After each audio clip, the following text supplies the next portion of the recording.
Hello and welcome to my channel. In this video, I'll be talking about how confidence can affect your ability to play competitive games. Now, some time ago I made a guide on how to improve your aim and how to be a better medic, which you should go and check out because I try and mix in some basic and advanced tips in them.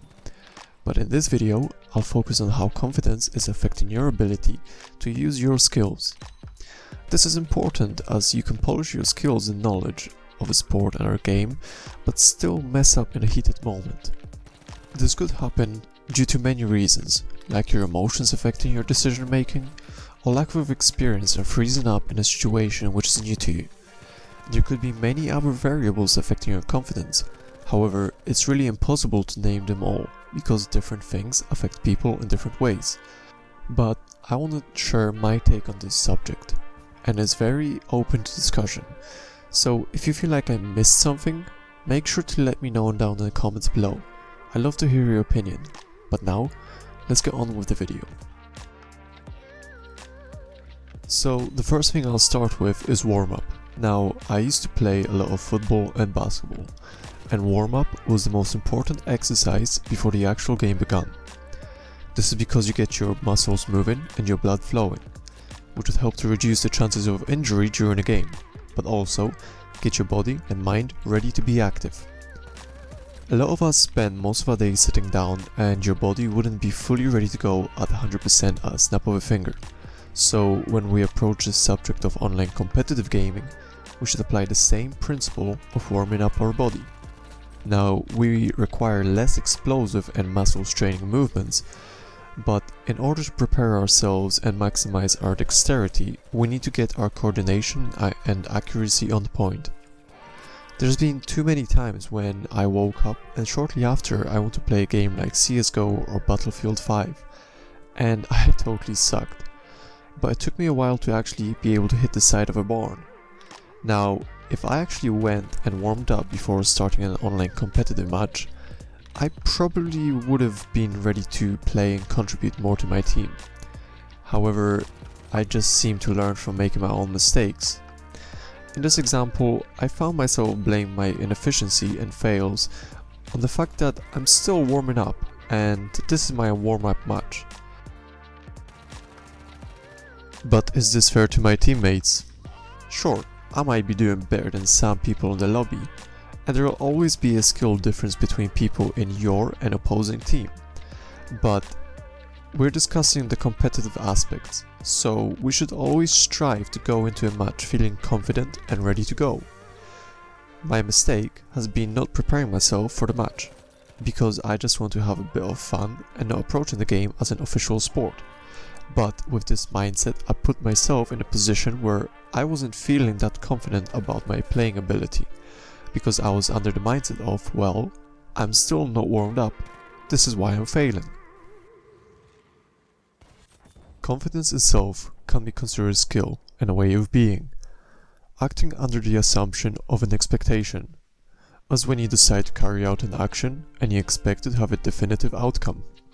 For example, in a competitive game, you may decide to play more aggressively, or carry out some strategy, with the assumption that your skill, knowledge and experience will be sufficient enough to perform the task to the expected outcome.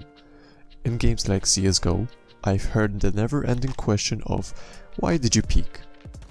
Not always towards me, but in general, during a competitive match, and the short answer to that is the person who decided to peek has the expectation of killing his opponent. Whether they succeed or not is the outcome, but this could also be due to the confidence in your skill.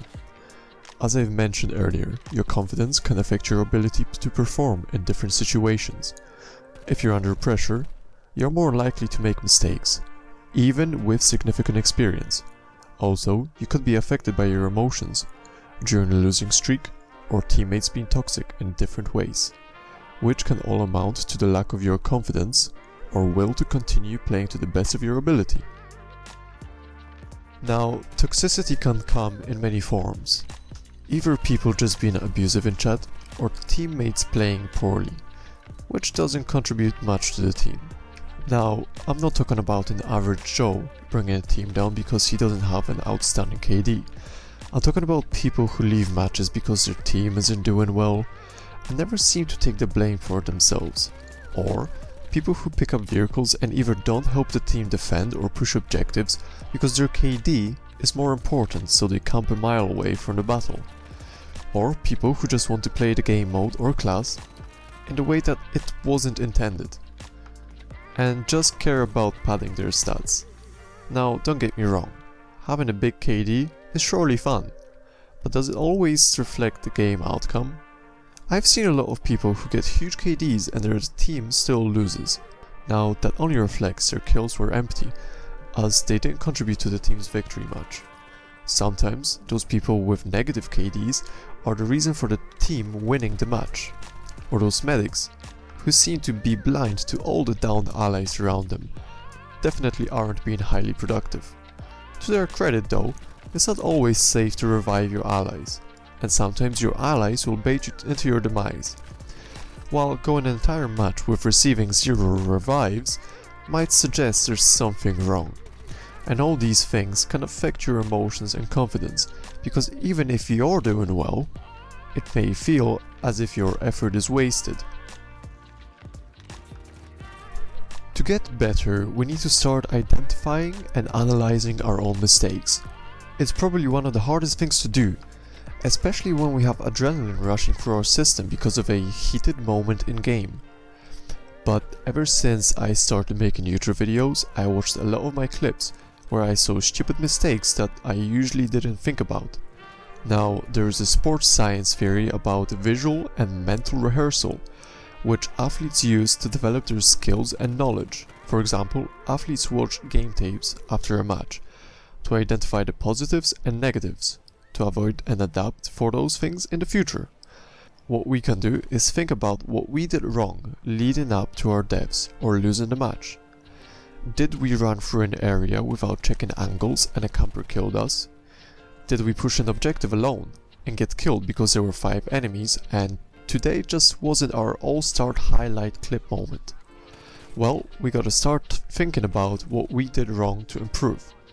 Because sometimes our confidence levels drop as we're dying and dying to things we should know better and avoid. But we're in a moment and we stop thinking.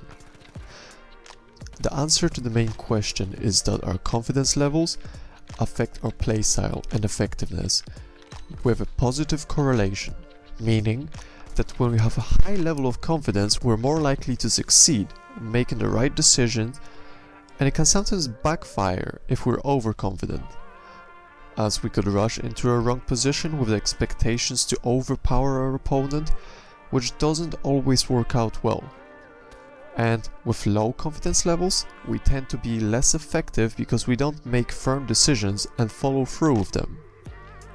In competitive matches, it could be a lack of confidence in our aiming skill or strategy, and with more fails, our level of confidence drops. So this is why we have to start analyzing our own mistakes to improve. As the more knowledge and experience we have, the more confident we become in our skill, and with the understanding of our wrongdoings, we can implement strategies on how to adapt and grow.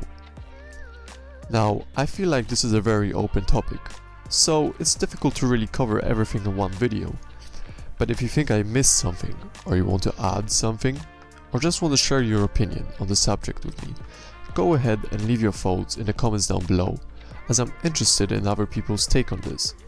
And if you like this video and want to see more gaming content, subscribe to my channel, as I'm regularly uploading weekly videos, so don't miss out.